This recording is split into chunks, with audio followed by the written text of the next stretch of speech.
The Force can have a strong influence on the weak-minded. Hey everyone, and welcome to Wiltshire Ranks. Today on this episode I'm going to be talking about Game of Thrones and A Song of Ice and Fire. I'm going to be ranking who I think the top best 5 fighters in Westeros are. Now, I'm taking into account so many things. I'm taking into account TV, books, if they're deceased, if they're alive, if they're maimed. I'm taking all those characters into account. Okay, it doesn't matter if they're alive, dead, or maimed. They'll all be included in my list. I'll also be taking into account their skill, their battle knowledge. How many battles have they won? What tourneys have they won? As well as legendary talk. Are they legends among the small folk? Are they whispered about? Do they have a following many years after their deaths? That's what I'm looking at. Now, without further ado, let's move on with this episode. Now, first, some honourable mentions. Oberyn Martell could be included, but to be fair, his defeat of the Mountain didn't really help. And although, yes, he seemed to be very skillful with his spear, and we hear about him joining sellswords companies and travelling the world, yes, he's a skilled fighter, but his main weapon is poison. So, I'm not putting him in the top 5. No way. Khal Drogo is another honourable mention, but going up against any of these fighters who are in armoured plate, he would lose. Jorah Mormont mentioned that. A Lord of Dothraki are unstoppable, but one Dothraki against a soldier in armour, the Arrak will just get stopped in the plate and he will be beheaded. I just don't think he stands a chance against some of these fighters. Daemon Blackfyre was also meant to be a legend with his sword, and was meant to be Aegon Targaryen reborn, but we don't really hear much of his feats. He was defeated in the Battle of Redgrass Field, and yes, he was defeated by arrows, a vein of arrows, and that's nothing that skill can answer for. But he's an honourable mention because of he is talked about being a great swordsman and a great warrior, but he's not in the top 5 in my opinion. Number 5 is Robert Baratheon. They said Robert Baratheon was strong as a bull and fearless in battle, a man who loved nothing better than war. Now, I know this might be controversial. In what we see in Game of Thrones TV series and the Game of Thrones book, he's a fat oaf. But if you look back at how they talk about him in his younger days, I think if he hadn't become king, he would have been a legendary warrior until his old age.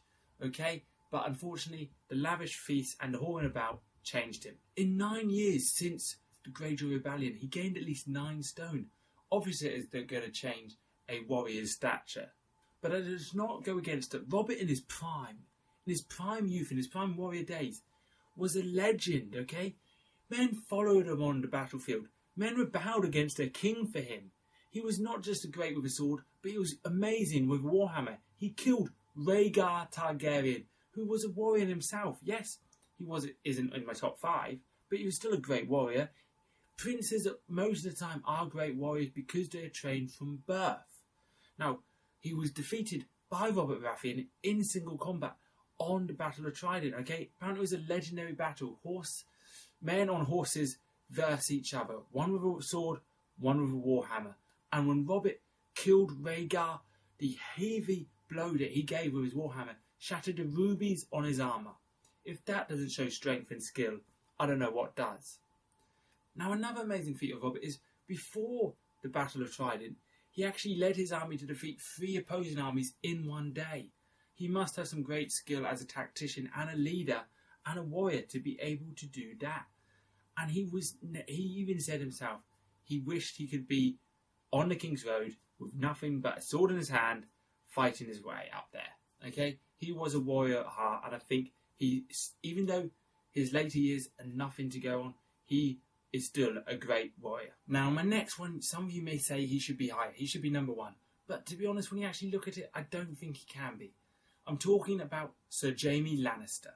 No knight in the 7 kingdoms could have stood against him at his full strength, with no chains to hamper him. Jaime had done many wicked things, but the man could fight.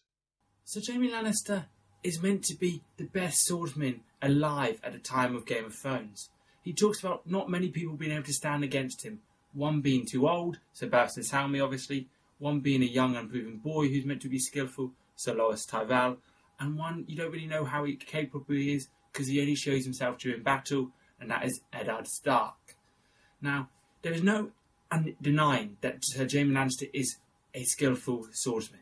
Okay, everyone talks about him. Okay, everyone fears him, and yes, it could just be talk, but we see his skill when he fights Eddard Stark during the TV series. We see his skill when he fights in the Whispering Wood. His probably greatest show of skill is in his greatest defeat when he carves through lords and lordlings to get to Robb Stark. Now, these aren't just peasants who've been given a sword. These are people who've been trained since birth with a sword. Yes, they're no Jaime Lannister or Arthur Dayne, but they are skillful. And Jaime Lannister cuts through them like they're nothing but cheese to get to Robb Stark. Yes, he's defeated, but he does show skill then. Jaime Lannister is the youngest knight ever to be named to the King's Guard at the age of 17. He was knighted at 15 by Sir Arthur Dayne. More on him later. He was knighted after the battle against the Kingswood Brotherhood. Okay, he is a legend. And yes, he did lose his sword arm. Yes, he did break his oath and kill the king. But that goes nothing against the fact that Sir Jaime Lannister deserves to be on this list. But that is why I put him at number 4. I do not think he could possibly be higher. Now, my next one, some of you may say, who the fuck is he? I am talking about Prince Amon the Dragon Knight. The days when men like Ryan Redwine and Prince Amon the Dragon Knight wore the white cloak are gone to dust and song. Those of you who watch the TV series might not know Prince Amon the Dragon Knight, but he is mentioned quite a bit in the books and is mentioned a lot in the world of Ice and Fire.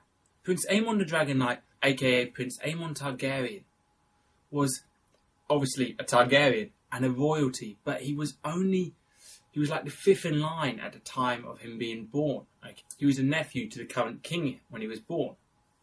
Now, he grew up to be a great knight and eventually become Lord Commander of the King's Guard. He protected 5 kings, and you might say, well, he let 4 kings die then, obviously. Well, some he wasn't there to protect because he was stationed elsewhere. Others were their own doing, killing themselves, stupidity ways. He died protecting the last king, his brother, Prince Aegon the Unworthy. And this was his brother who he didn't see eye to eye with. They hated each other, but he died protecting him. He's meant to be one of the most honourable knights who ever lived, and he's still talked about today in the world of Game of Thrones, and is revered by the small folk. Okay, to be loved by the small folk as a lord sometimes can be pretty hard because you tax them, but he is loved because of his legend and because of his grace and because of his honour. Here is a list of his feats. He wielded the Valyrian blade Dark Sister, handed down through the Targaryen family. To be handed down in the Targaryen family as not even the next in line is a worthy feat indeed. He joined the King's Guard at the age of 17 under his uncle King Viserys. He fought in the Dornish invasion led by his cousin and king King Daeron. He defeated the Dornish champion in single combat. He defended his king against a Dornish assassin. Okay, and then after that king had died and Prince Aemon was captured, I believe he would have much rather died. But he was captured alive and then hung in a cage, naked, in the Dornish desert for maybe weeks until his cousin, the new king, King Baelor, this was a godly man, King Baelor, walked through the desert past him, could not release him because he had brought no army with him, made peace with Dorne, came back, and they allowed King Baelor to try and rescue Daemon the Dragon Knight. Now, what I failed to neglect to tell you was, underneath his cage where it hung were vipers. Baelor walked into the vipers, and some people say the vipers bowed down to his holiness. No, they actually attacked him, okay? And even though Prince Aemon begged his cousin not to try and rescue him, his cousin did open the cage, and then as he collapsed with this poison running through his veins, Aemon the Dragon Knight, still naked, having suffered the cold nights of the desert and the harsh heat of this day of the desert, managed to pick him up and jump to safety over the vipers, and then had to walk through the Dornish Pass up to the Reach on his own. No food, no water, carrying the king with, both of them very weak. and they survived. When his brother became king, he was forbidden to take part in a tourney and instead decided to enter as a mystery knight and won, okay? And then despite Aegon V's hatred towards Amon, Amon died defending him, okay? I'm sorry. To have that much honour and skill, to risk it, to die defending your hated brother, no matter if he's king, I'm sorry, he definitely deserves to be on this list. And to be remembered 100 years after your death, that is something not many of us can achieve. Now, my number 2 choice for fighters in Westeros is Barristan Selmy, or Barristan the Bold. He was a painter who only used red. I couldn't imagine being able to fight like that. He was Lord Commander of the King's Guard, and he was one of the most legendary and skillful knights to have ever lived and still be alive at the time of Game of Thrones, okay? Even in his old age, around 60, 70, he was still considered a formidable opponent. Eddard Stark says his wife was glad he never had to face him on the battlefield, because he would have lost, and Eddard Stark is a warrior in himself. At the age of 10, he entered the tourney as a mystery knight, and due to his size at the age of 10, only one person volunteered to joust against him, and that was Prince Duncan Targaryen. He obviously defeated this kid, but due to his courage and his bravery, he was named Barristan the Bold. And then at the age of 16, he was knighted after unhorsing Prince Duncan Targaryen and Prince Duncan Targaryen's namesake, the Lord Commander of the King's Guard at the time, Duncan the Tall, who you may know from the Duncan the Egg novels. Now, someone who at the age of 16 who can unhorse 2 legendary knights and warriors in a tourney definitely deserves to be on this list. And that was the age of 16 he was, and these people were much older than him.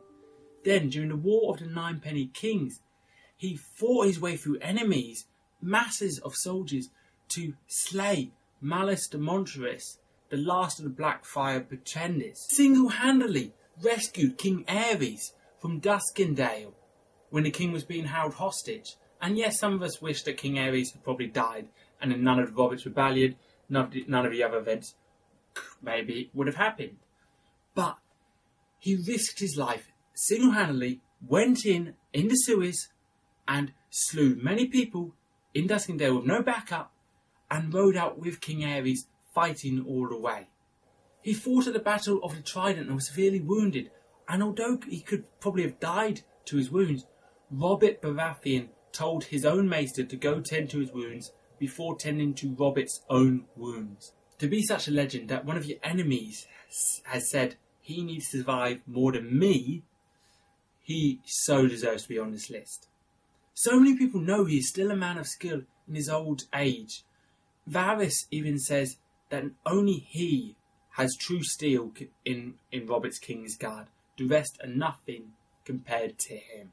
And my final one, the number 1 fighter, swordsman, warrior in Westeros, could be no one else but Sir Arthur Dayne. The finest knight I ever saw was Sir Arthur Dayne, who fought with a blade called Dawn, forged from the heart of the fallen star. They called him the Sword of Morning, and he would have killed me but for Howland Reed. Some of you may know Sir Arthur Dayne as the Sword of the Morning, wielder of Dawn. Dawn is not a Valyrian steel blade, it is made of a fallen star, a shooting star. And Dawn is not like most ancestral swords. It is not handed down from father to son. It is only given to a person who shows true skill and capability to wield it. It can go generations without having someone wield it. Okay, so Arthur Dayne is probably the most famous and the most recent of people to wield Dawn. Many people consider him to be the most chivalrous and skillful knight to have ever lived. He defeated the Smiling Knight of the Kingswood Brotherhood. He defeated Rhaegar Targaryen across 3 different tourneys at 3 different times. During Robert's Rebellion, Rhaegar trusted him and 2 other Kingsguard to protect his wife at the time, as we know from the TV series. Spoiler alert, I'm sorry, you should have watched it. Lyanna Stark, okay? And knew that he would die defending her, even against her own brother. Those 3 Kingsguard killed 5 out of the 6 of Eddard Stark's companions. They faced 3 against 7. And only 2 of those 7 survived. Okay, and as we saw from the Game of Thrones episode, it looked like Sir Arthur Dayne would have killed Eddard if not for being stabbed in the back by Howland Reed. Sir Arthur Dayne was truly the most skillful swordsman to have ever lived. So what do you think of my list? Who do you think is the best swordsman or fighter in Westeros? Who did I miss from my list? Who would you include? Let me know in the comments below, and don't forget to hit that like button. Subscribe for more, and until next time, thank you for watching. I've been Jordan Wiltshire. Goodbye.